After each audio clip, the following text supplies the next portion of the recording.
Ukraine के 2 किलों पर कब्जा, कागज के शेर ट्रंप और ज़ेलेंस्की।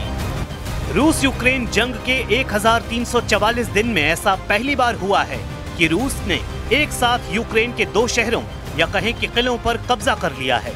आप रूस की प्रचंड जीत का इसी से अंदाजा लगा सकते हैं कि राष्ट्रपति पुतिन ने खुद यूक्रेन पर हुई इस शानदार जीत का ऐलान किया है।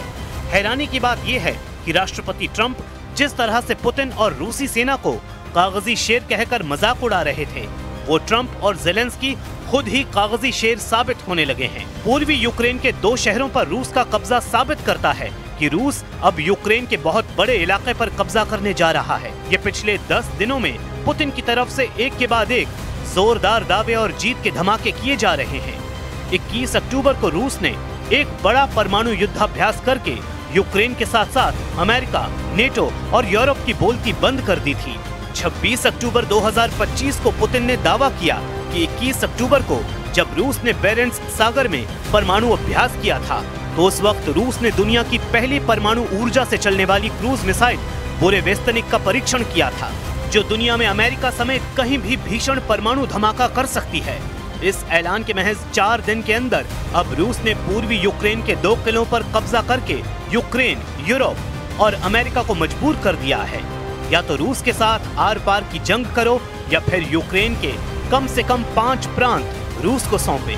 पुतिन के जंगी तेवरों को देखते हुए अमेरिका, यूरोप और नेटो मिलकर यूक्रेन को 250 ऐसे जेट देने जा रहे हैं जो रूस पर हमला करेंगे।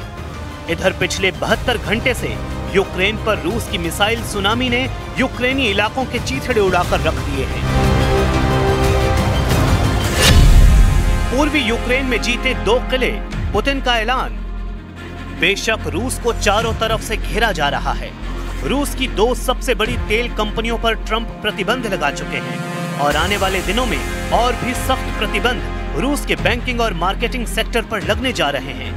इधर पूरा यूरोप मिलकर रूस पर प्रतिबंध लगा रहा है, लेकिन उसके बावजूद रूस के यूक्रेन पर हमले कम होने के बजाय बेहद तेज हो चुके हैं। रूस ने यूक्रेन के प्रोकोवस्क पर घेराबंदी तेज कर दी है। खबर तो ये भी है कि रूस के तूफानी हमलों के सामने यूक्रेनी सेना सरेंडर करने की स्थिति में आ चुकी है। पूर्वी यूक्रेन में रूस के तूफानी हमलों ने ज़ेलेंस्की और ट्रंप की बोलती बंद कर दी है। रूस के राष्ट्रपति व्लादिमीर पुतिन ने दावा किया है कि रूसी सैनिकों ने यूक्रेन के 2 प्रमुख पूर्वी शहरों में यूक्रेनी सेना को घेर लिया है और उनसे आत्मसमर्पण करने को कहा है। रूसी राष्ट्रपति ने दावा किया कि पूर्वी डोनेत्स्क क्षेत्र में यूक्रेन के प्रमुख गढ़ पोक्रोवस्क और उत्तर पूर्वी खार्किव क्षेत्र के कुपियांस्क में यूक्रेनी सैनिकों को घेर लिया गया है और शहर पर कब्जा कर लिया है। पुतिन और रूसी सेना का दावा है कि 10,000 से ज्यादा यूक्रेनी सैनिकों को चारों तरफ से रूसी सेना ने घेर लिया है। अकेले 5500 यूक्रेनी सैनिकों को पोक्रोवस्क शहर में घेर लिया है।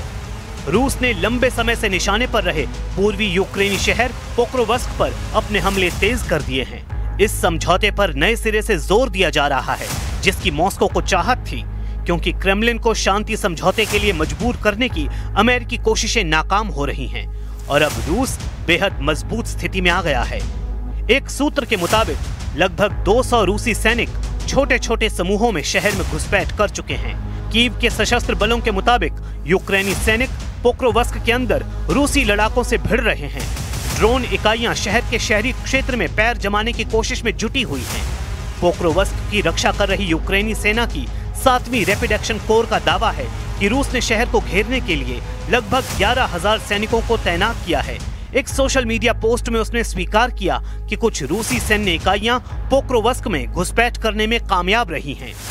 В целом, в зоне проведения специальной военной операции складывается для нас благоприятно. Ваши товарищи боевые на всех участках идут вперед, действуют активно.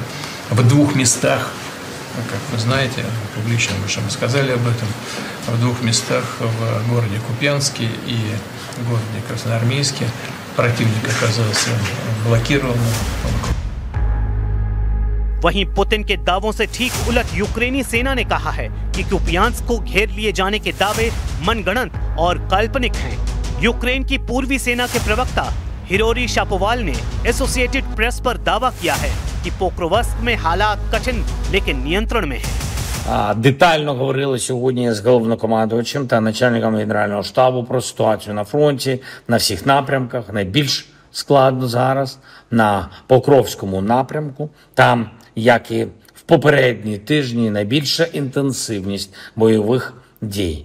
Сильне зосередження росіян. Окупанти всіма методами намагаються закріпитись. Кожен знищений окупант саме там – це результат для всієї нашої держави. Ситуація в Куп'янську залишається непростою, але цими днями більш контролю у наших сил. Продовжуємо захищати позиції.